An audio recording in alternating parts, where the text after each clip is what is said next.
Tonight, job creation slows to a trickle as unemployment sets a record. It tops 9% for 19 months in a row. I'm Katie Couric. Also tonight, a pre-Christmas surprise for U.S. troops in Afghanistan. A visit from the Commander-in-Chief. We are here to say thank you for everything that you do. Fighting obesity. An FDA panel says more Americans should be eligible for gastric band surgery. And she told her employees she had to make cutbacks, but they couldn't believe what she told them next. From CBS News World Headquarters in New York, this is the CBS Evening News with Katie Couric. Good evening, everyone. President Obama is on his way home tonight after a surprise visit to Afghanistan. We'll have more about that in a moment. But first, his top domestic problem, unemployment. It's getting worse and becoming chronically high. The government reported today that the jobless rate rose 0.2 of a point in November to 9.8%. It's now been over 9 for a record 19 months, and subtracting the number of jobs lost from the number created leaves the country with a net gain of just 39,000 jobs. Anthony Mason has been looking at the numbers for us, and Anthony, this news seemed to catch everybody off guard. Yeah, Katie, this was a pretty limp number, and it baffled economists who were expecting a much stronger one.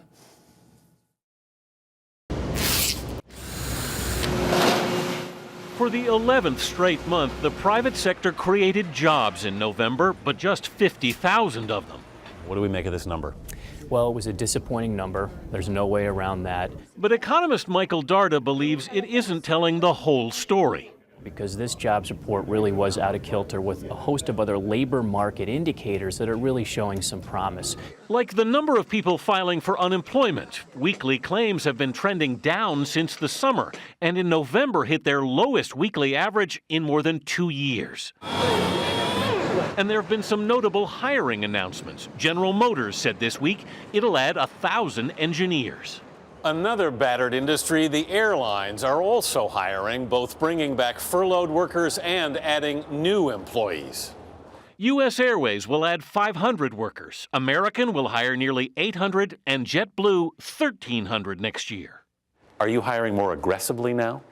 We're hiring more aggressively now because we have specific roles that we need to fill, including pilots and flight attendants, and seeing a real uptick in those types of positions. And businesses are growing less cautious. In June, when we visited the sprawling Furniture Land South in North Carolina, Jason Harris told us, we're not currently looking to hire on the operational side until our business really starts to pick up. But things have changed. We actually had the best November we've had in 4 years with an unprecedented 48% growth. That's convinced Harris to start hiring again. We have about 140 sales and design consultants. We are ramping up. Our goal is to get to 200 sales and design consultants by the end of 2011. We feel very confident and bullish about where this economy's headed. We're very optimistic. Economists keep expecting that bullish attitude to begin to show up in the job numbers. It just hasn't happened yet, Katie. With some glimmers of hope in your report. There are. So thank you very much for those. Meanwhile, the Dow was up nearly 20 points today. So I guess the market wasn't really that rattled by these numbers? No, because there are these other encouraging indicators out there. Now, if this persists for a couple of months, I think there will be concern. But also remember, the job numbers get revised the next month, and many economists are expecting that today's job growth numbers will be revised higher next month. All right. Anthony Mason. Anthony, thanks as always. Extending jobless benefits for the long-term unemployed, those out of work for at least 6 months, and extending tax cuts for the middle class will require the lame duck Congress to make some tough choices. Congressional correspondent Nancy Cordes reports from the battlefield, Capitol Hill. It really is time for the people of America to take up pitchforks. Democratic frustration boiled over today. That's not fair. As Republicans refuse to budge from their insistence that the Bush-era tax cuts be extended for everyone, including the rich. I'm trying to figure out how anyone can keep a straight face and say they're for deficit reduction while they insist on a permanent tax cut for the wealthiest Americans completely unpaid for. Privately, Democrats fumed that the White House was cutting their legs out from under them by quietly negotiating with Republican leader Mitch McConnell on a temporary extension of all the tax cuts in exchange for extending lapsed unemployment benefits and ratifying the START arms treaty with Russia. Americans don't want to see meaningless theatrics in Congress. They want us to do something about the economy. A new CBS News poll shows only 26% of Americans think the tax cuts should be extended for everyone. A majority, 53%, think they should be extended for all but those making more than $250,000 a year. I'm one of those, and I'm willing to pay my fair share.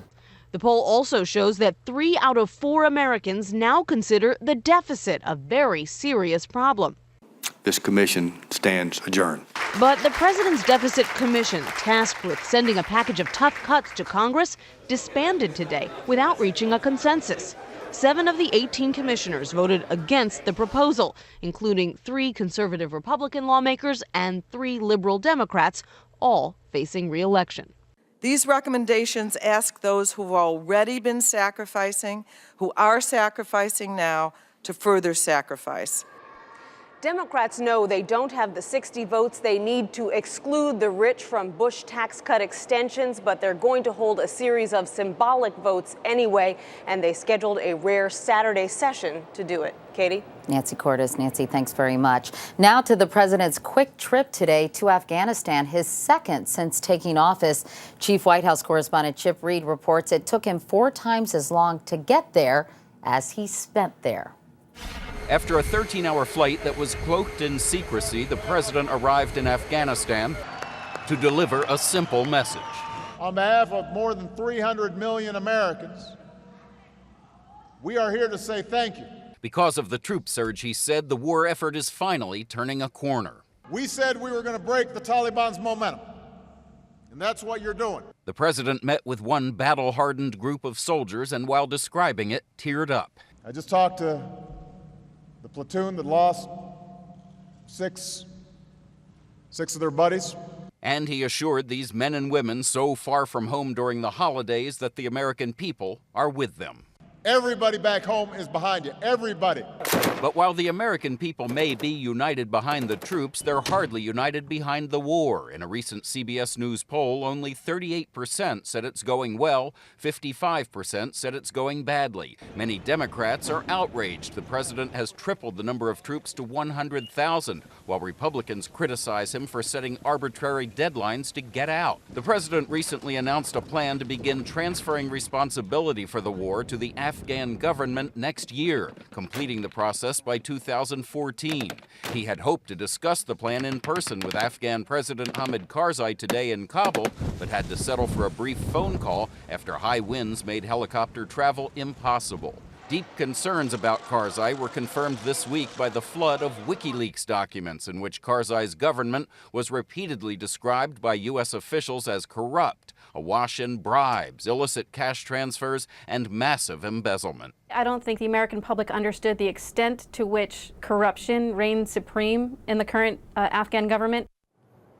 The White House is scheduled to complete a review of the Afghanistan troop surge later this month, and already White House officials are dropping strong hints that no major changes are planned. Katie? Chip Reid at the White House tonight. As always, Chip, thank you. Now, as for Wikileaks, it's been hounded by governments and hackers since posting all those secret diplomatic cables earlier this week. The people who run the website spent the day struggling to keep it online, even changing its web address.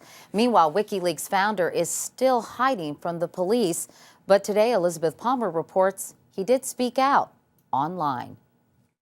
Julian Assange doesn't have to be out and about to communicate.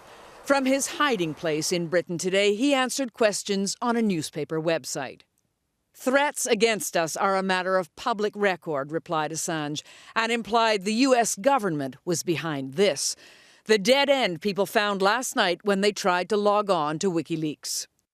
U.S.-based Dynamic Network Services, which provided WikiLeaks' internet address, had canceled its service. The company said it simply couldn't keep doing business with a website under constant cyber assault.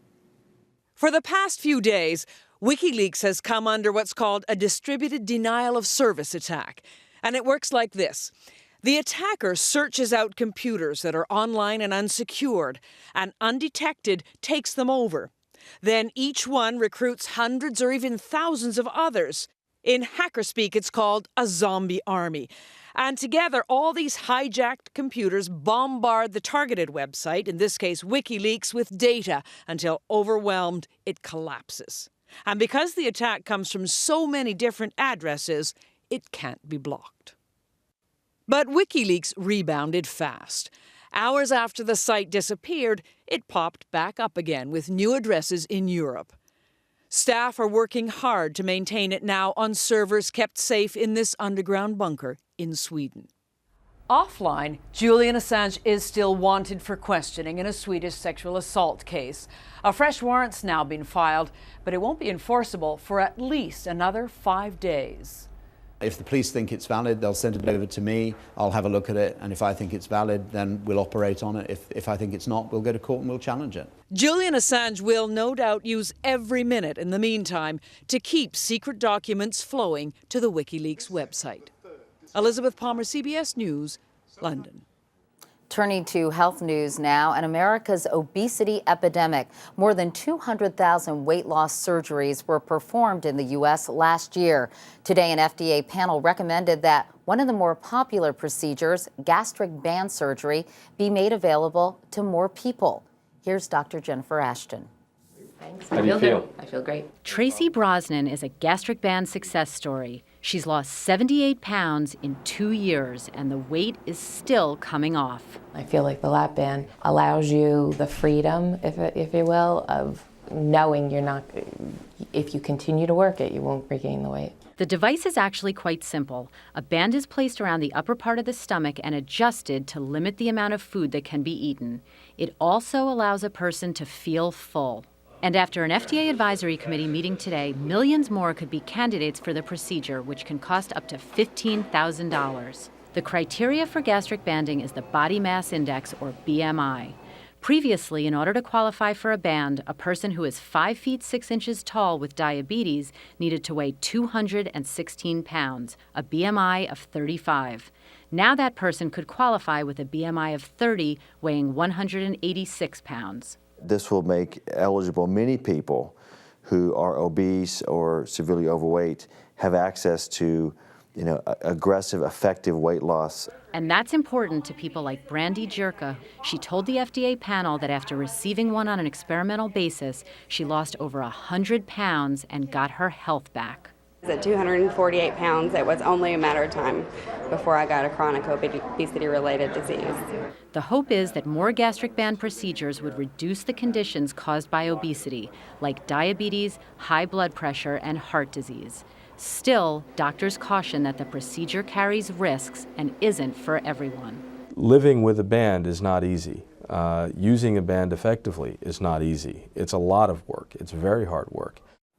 The risks include severe heartburn and problems with the esophagus, and the band can also slip or twist and sometimes may be removed, Katie. So will insurance cover this additional group of people for the procedure? Well, it's possible that it won't, and there are risks, and this surgery is absolutely not a quick fix. And it's also possible, Katie, that over the long run, the costs of treating obesity and its complications like diabetes may actually outpace the price of this procedure. All right. Jennifer Ashton, Dr. Ashton, thanks so much. And still ahead, what Charles Manson was hiding in his prison cell.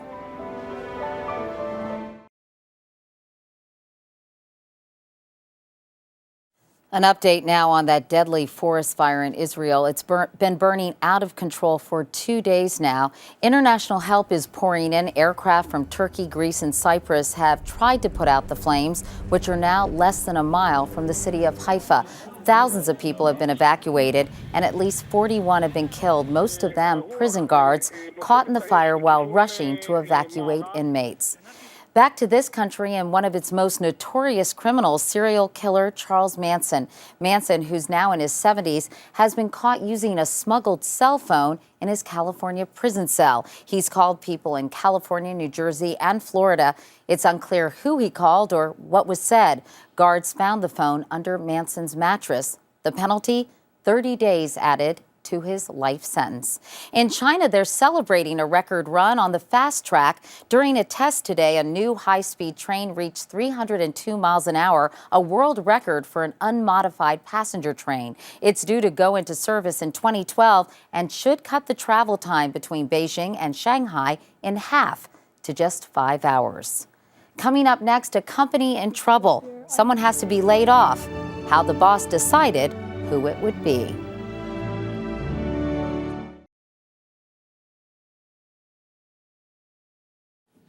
It happens all too often in this country. The boss calls in employees to announce layoffs. But it doesn't usually happen the way it did at a company in Central Florida. Mark Strassman has the story of a boss with a heart and the American spirit. Phone first. At Accurate Background Checks, they screen job applicants for other employers. And earlier this year, everyone here spotted the same problem. In a tough economy, this business was in trouble. We woke up and the sky was falling. Founder and CEO Lola Gonzalez called in all 8 employees. I had to let somebody go. Lydia Estremera said, uh-oh. Did your heart stop? It did. It did for a minute because I was like, oh my God, what am I going to do now? It could be anybody. The surprise? I did a Donald Trump. I took a nice deep breath and I said, and that person's me. The CEO cut the biggest salary. She fired herself. Well, of course, I was in shock because, where do you hear this? I never heard of that, that the owner is going to cut themselves off, to save somebody else. But the boss still had to tell her family. I thought she was actually joking. Husband Marcos Gonzalez is a construction foreman, but laid off, like many people in Ocala. The unemployment rate's more than 14% here, and his wife had just walked away from a 6-figure job.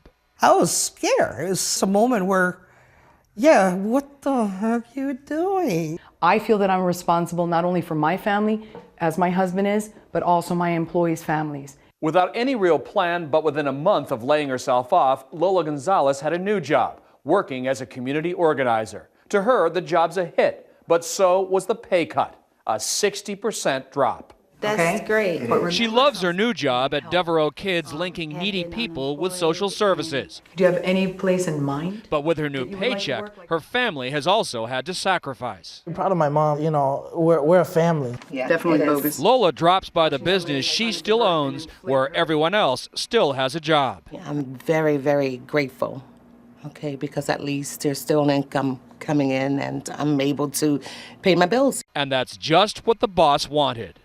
Mark Strassman, CBS News, Ocala, Florida. And that's the CBS Evening News for tonight. I'm Katie Couric in New York. Thank you for watching this week. And for the latest news online, check out cbsnews.com. Good night.